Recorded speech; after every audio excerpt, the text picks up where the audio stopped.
en sorte que la destruction de la tour d'Assas, qui va effectivement commencer en 2024, et puis qui est l'acte 1 du grand projet de renouvellement du quartier de la Mosson, soit un moment où c'est plus la fête que la déprime.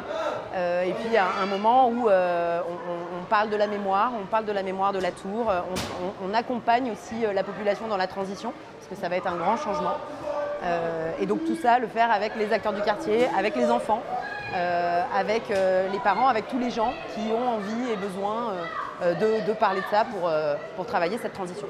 À travers la destruction de la tour d'Assas, on veut quand même marquer, on ne voulait pas la détruire, le maire ne voulait pas la détruire banalement, alors on efface une histoire de plusieurs années. Donc autour de tout ça, il y a beaucoup d'activités culturelles et sportives, puisque voilà, le quartier offre de beaucoup d'associations sportives.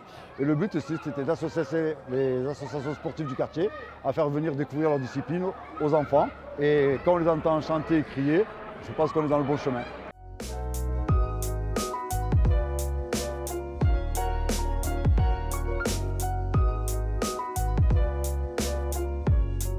Nous avons été sollicités par Basket Mosson pour mettre en place ce partenariat et c'était important que les enfants se déplacent sur une sortie pour voir les différents quartiers de la ville et puis pour rencontrer d'autres enfants, d'autres associations.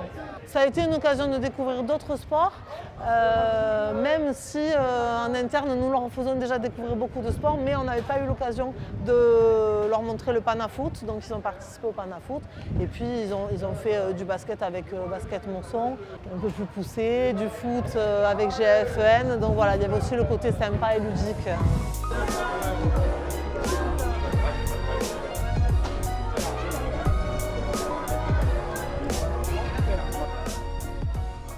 La tour d'Assas va disparaître, c'est un grand événement et donc c'est une façon de marquer un petit peu l'entrée dans ce nouveau monde, dans le quartier La Paillade, dans ce qui est ce lieu mythique un petit peu dans la ville, en particulier dans le quartier, de ce lieu d'implantation de la tour d'Assas.